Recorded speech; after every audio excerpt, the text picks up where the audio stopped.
Yo guys, ketemu lagi dengan kita di sini ya, masih di segmen Sekelebat Info, di mana nanti di sini kalian bisa dapetin info terbaru dan terpanas tentunya guys. Oke, hari ini di tanggal 12 ya, di bulan Juli 2023. Dan seperti biasa, tidak bosan-bosannya ya, kita selalu ingatkan buat teman-teman semua untuk selalu mematuhi protokol kesehatan dimanapun kalian berada ya, apalagi di keramaian guys, karena di luar sana banyak sekali virus dan juga penyakit ya yang mengancam kesehatan kita guys. Oke, kita langsung saja melihat ya bagaimana update dari global crypto market cap seperti yang terlihat di sini. Dari data coin market cap terlihat di sini adanya kenaikan meskipun tipis ya di 0,48%, dan tentu saja ini adalah efek kontribusi dari Bitcoin dan juga para tetangganya. Dimana di sini kalau kita lihat untuk Bitcoin dalam waktu 24 jam ya masih turun guys, tipis di 0,16%. Begitu juga dengan Ethereum guys, turun juga tipis di 0,69%. BNB ini masih bertahan ya, ada kenaikan di 1,02% ya. Kemudian untuk SRP ini juga minus di 1,27%. Cardano hijau tipis di 0,9%. Untuk Solana cukup bagus ya naiknya hari ini di 3,48%. Dan kalau kita lihat di sini ya, rata-rata untuk pergerakan altcoin tidak jauh berbeda ya dari perubahan yang terjadi dalam Bitcoin, dan perubahannya rata-rata antara 0 sampai 1% aja guys. Kemudian kalau kita lihat bagaimana update dari pergerakan harga dari Bitcoin itu sendiri, seperti yang terlihat ya dari chart Bitcoin di sini untuk time frame daily-nya guys, terlihat untuk close candle kemarin di atas MA20 dan di atas 30.000 ya, tepatnya di 30.500. Dan ini bagus tentu saja karena support di MA20 ini masih menjadi support yang cukup penting. Dan kita doakan aja semoga sesuai dengan skenario, kalau memang MA20 ini menjadi support yang kuat ya, harusnya nanti ini bisa tertembus atau breakout ya, dan lanjut untuk mencoba retest di 31.000 guys. Kita doakan aja semoga sesuai dengan prediksi ya dan skenario. Dan kita langsung saja guys menuju ke informasi yang pertama. Kita lansir dari harian Yuda Today ya. Dan di sini diinformasikan bahwa dua token terkait XRP ini akan dihapus ya oleh Binance, dan inilah yang terjadi guys. Jadi Binance sebagai bursa mata uang kripto global terkemuka telah membuat keputusan penting ya terkait penawarannya dengan mengumumkan penghapusan dan penghentian penukaran token leverage XRP up dan XRP down. Token khusus ini awalnya diperkenalkan ya di platform Binance pada tahun 2020, namun Binance sekarang telah menjadwalkan penghapusannya dari bursa ya, dimana untuk efektif pada 25 Juli. Jika pengguna masih memiliki token leverage ini setelah batas waktu penghapusan, bursa telah menguraikan rencananya ya untuk mengonversi menjadi USDT, stablecoin yang dipatok ke dolar Amerika Serikat. Proses konversi akan didasarkan pada nilai aset bersih token pada saat penghapusan. Dengan stablecoin yang dihasilkan akan didistribusikan ke akun masing-masing pengguna. Token leverage yang sedang dalam pengawasan adalah XRP down dan juga XRP up, dengan total penerbitan masing-masing di 10,3 juta dan 11,14 juta token. Token-token ini telah memberi para pedagang Binance kemampuan untuk mengambil posisi di XRP, sekaligus memperkuat exposure mereka terhadap pergerakan pasar. Dengan memanfaatkan token leverage ini, trader berpotensi meningkatkan keuntungan atau kerugian mereka tanpa risiko likuidasi. Nah, pertanyaannya mengapa guys? Jadi Binance sebenarnya menahan diri ya untuk tidak mengungkapkan alasan spesifik apapun atas penghapusan XRP up dan XRP down dari penawarannya. Orang dapat berspekulasi bahwa keputusan tersebut dipengaruhi oleh ketidakpastian peraturan seputar XRP itu sendiri sebagai mata uang digital yang terkait erat dengan Ripple, di mana XRP telah terjerat ya dalam gugatan yang sedang berlangsung yang diajukan oleh SEC guys. Jadi buat teman-teman semua yang masih mempunyai kedua token ini, yaitu XRP down dan juga XRP up, alangkah baiknya ya kalian tukar dulu atau kalian cairkan dulu ya sebelum nanti dilakukan penghapusan guys, karena untuk menghindari hal-hal yang tidak kita inginkan. Oke, kita lanjut ke informasi berikutnya ya. Kita lansir dari bitcoin.com, di mana di sini diinformasikan bahwa ekonom yaitu Peter Schiff memperingatkan semua bank akan gagal. Masyarakat akan menderita kerugian besar saat krisis perbankan terjadi. Ekonom dan investor emas Peter Schiff mengulangi kekhawatirannya yang mengenai kondisi ekonomi Amerika Serikat dan krisis perbankan yang akan datang dalam acara David Lin yang dipublikasikan minggu lalu guys. Seluruh sektor perbankan benar-benar bangkrut berkat apa yang telah kita lakukan selama sekitar 1 dekade terakhir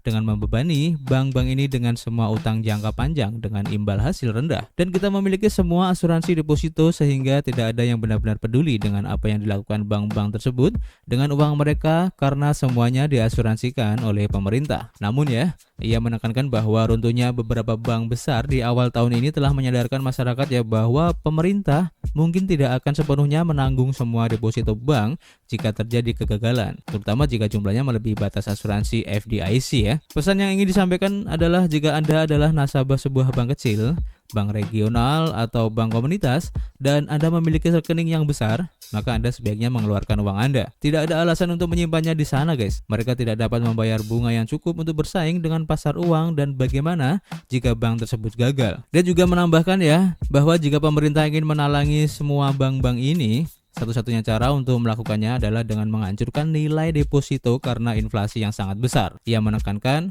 uang untuk mana lagi bank-bank harus diciptakan oleh The Fed, dan ini adalah satu-satunya cara mereka akan mendapatkannya guys. Ekonomi ini menjelaskan bahwa bank akan gagal karena pemerintah tidak menalangi dan Anda akan kehilangan deposito Anda, atau pemerintah menalangi bank Anda dan deposito Anda kehilangan nilainya karena inflasi menghancurkan daya beli. Jadi, apapun yang terjadi, orang-orang akan kehilangan jumlah yang sangat besar saat krisis perbankan ini berlangsung. Selain ini ya, Peter Schiff juga baru-baru ini mengatakan bahwa Federal Reserve telah kalah ya dalam perang melawan inflasi, namun pasar belum mengetahuinya. Dia menyatakan bahwa The Fed telah menghancurkan sistem perbankan dan ketua The Fed, Jerome Powell, jelas khawatir ya tentang krisis keuangan. Dia juga memperingatkan tentang krisis dolar Amerika Serikat dan utang nasional yang semakin tidak terkendali. Bulan lalu, penulis buku Rich Dad Poor Dad yaitu Robert Kiyosaki juga memperingatkan bahwa akan ada lebih banyak bank yang akan gagal dan mencatat bahwa bank-bank regional sedang mengalami kehancuran. Pada bulan Mei, The Fed mengungkapkan bahwa 722 bank melaporkan kerugian yang belum direalisasi lebih dari 50% dari modal guys. Jadi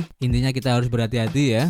Dan kalau memang krisis ini masih berlanjut, sebenarnya kalau kita harus berspekulasi ya, ini sebenarnya bagus buat aset-aset untuk safe haven ya, seperti halnya emas, perak, ataupun Bitcoin guys. Ini akan menarik untuk diikuti ya, seperti yang terlihat kemarin waktu beberapa bank-bank besar di Amerika rontok ya. Hal itu justru membuat Bitcoin malah naik ya. Oke, kita akan update lagi. Kita lanjut ke informasi berikutnya, masih dari bitcoin.com ya, dimana di sini diinformasikan ya bahwa regulator Inggris melanjutkan tindakan keras ya terhadap ATM kripto dan memeriksa 18 situs baru. Pihak berwenang Inggris telah memeriksa 18 situs lainnya yang diyakini secara ilegal ya mengoperasikan mesin anjungan tunai mandiri atau ATM yang mendukung mata uang kripto di Inggris. Regulator keuangan negara tersebut mengumumkan pada hari Selasa. Pemeriksaan telah dilakukan pada bulan Mei dan Juni oleh FCA bekerjasama dengan perwakilan dari unit kejahatan terorganisir regional Baradaya, Kepolisian Bedfordshire, Kepolisian Hertfordshire,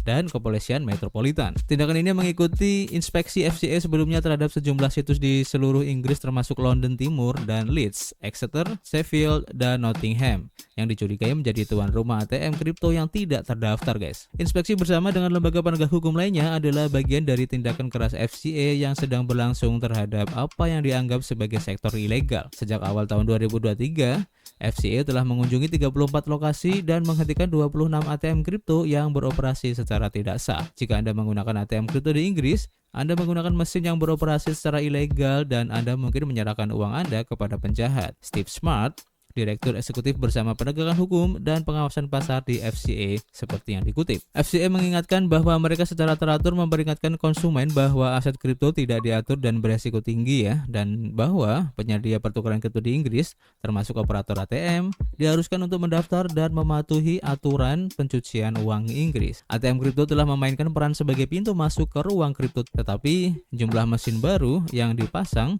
pada tahun 2022, tahun yang merepotkan bagi seluruh industri, 3 kali lebih kecil dari tahun sebelumnya menurut sebuah laporan yang diterbitkan pada bulan November. Data yang dirilis ya oleh situs Webcoin ATM Radar pada bulan April tahun ini menunjukkan bahwa jumlah ATM Bitcoin global telah turun hampir 14% sejak Desember 2022, dengan lebih dari 3.600 mesin kripto menjadi offline pada bulan Maret 2023 saja guys. Jadi kira-kira apa hubungannya guys ini dengan kripto? Tentu saja pasti ada hubungannya, karena ini juga akan mempengaruhi untuk transaksi yang terjadi ya dari kripto itu sendiri dengan ditindaknya ya ATM kripto yang ilegal. Dan sebenarnya ini bagus ya kalau menurut saya pribadi, karena dengan begitu keamanan dari uang nasabah pun juga akan aman ya. Kita tunggu aja nanti kira-kira seperti apa kelanjutannya. Dan kita lanjut ke informasi berikutnya ya. Kita lansir dari harian Watcher.guru ya, dimana di sini diinformasikan bahwa Standard Chartered ini optimis ya dan memprediksi Bitcoin bisa menjadi $120.000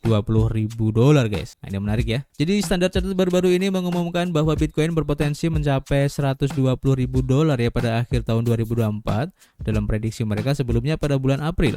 Perusahaan ini memprediksi nilai akhir tahun sebesar $100.000 untuk Bitcoin dengan alasan bahwa musim dingin kripto telah berakhir. Namun perusahaan ini telah menghidupkan kembali ya pendangannya sekali lagi, memproyeksikan bahwa Bitcoin juga akan mencapai $50.000 pada tahun 2023. Nah, pertanyaannya bagaimana Bitcoin akan mencapai $50.000 tahun ini guys? Berbagai elemen memiliki potensi ya untuk mendorong aset ke level tersebut dengan pertumbuhan jaringan menjadi sektor yang signifikan, di mana Bitcoin tidak hanya memimpin dalam hal kapitalisasi pasar dan nilai pasar, tetapi juga menonjol dalam aktivitas jaringan.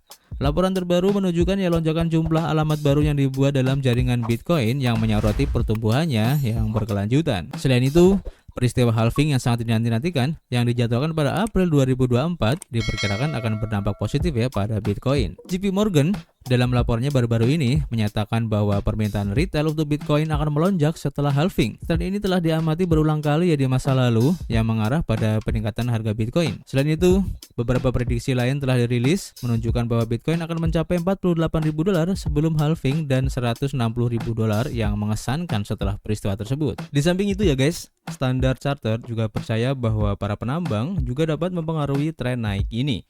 Analis FX utama bank ini, Geoff Kendrick, menyatakan peningkatan profitabilitas penambang per Bitcoin yang ditambang berarti mereka dapat menjual lebih sedikit sambil mempertahankan arus kas yang masuk, mengurangi pasokan Bitcoin bersih dan mendorong harga Bitcoin lebih tinggi. Profitabilitas penambang Bitcoin saat ini berada di level terendah 0,075 pada saat berita ini ditulis. Koin raja atau Bitcoin diperdagangkan seharga $30.259 dengan penurunan harian sebesar 0,02%. Kita lanjut guys, untuk informasi berikutnya kita lansir dari harian Bitcoin Systemi. Di sini diinformasikan bahwa dompet atau wallet yang terkait ya dengan Vitalik Buterin menginvestasikan Ethereum di 2013 di OKX guys. Nah, apakah ini menjadi sinyal bearish? Look on Chain mengatakan bahwa sebuah alamat yang terkait dengan Buterin mendepositkan 2013 Ethereum atau senilai $3,76 juta ya di OKX sekitar 2 jam yang lalu guys. Platform kripto populer Look on Chain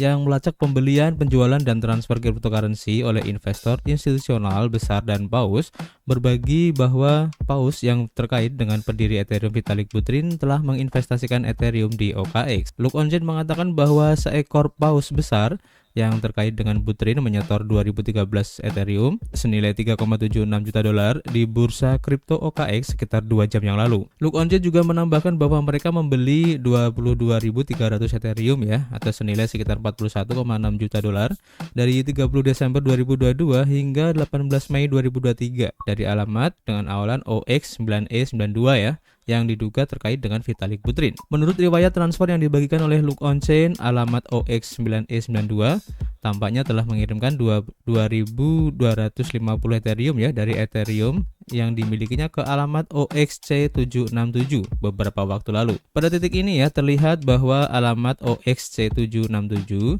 menyetor 2013 Ethereum ke OKX sekitar 2 jam yang lalu. Alamat yang sering dikutip OX9E92 dari atau ke paus ini menerima 22.300 Ethereum senilai $41,6 juta ya dari Vitalik Buterin dari 30 Desember 2022 hingga 18 Mei 2023 guys. Look on Chain juga membagikan tanggal di mana alamat ini sebelumnya menyetor Ethereum di bursa OKX. Dengan demikian, setelah alamat tersebut menyetor Ethereum ke OKX, tercatat ada penarikan harga Ethereum karena di bawah pembagian Look on Chain komentar dibuat bahwa alamat ini mencapai puncaknya pada tanggal-tanggal di mana Ethereum disimpan. Waktu akan memberitahu apakah alamat ini akan menjual Ethereum dan apakah itu akan mempengaruhi harga Ethereum bahkan jika penjualan datang guys. Jadi sentimennya kalau suatu aset ya dalam hal ini adalah Ethereum yang masuk ke exchange di mana dalam hal ini adalah OKX, ini tentu saja akan bersentimen negatif guys karena adanya kecenderungan untuk mencairkan ya atau menjual aset tersebut guys. Jadi kita tunggu aja kira-kira seperti apa efeknya guys. Dan sementara ini dulu guys untuk informasi hari ini. Dan seperti biasa kita masih menunggu kritik dan saran ya dari kalian di kolom komentar guys. Nanti kita bisa ngobrol banyak di dalamnya. Dan yang pasti kita akan ketemu lagi guys di informasi berikutnya. Peace.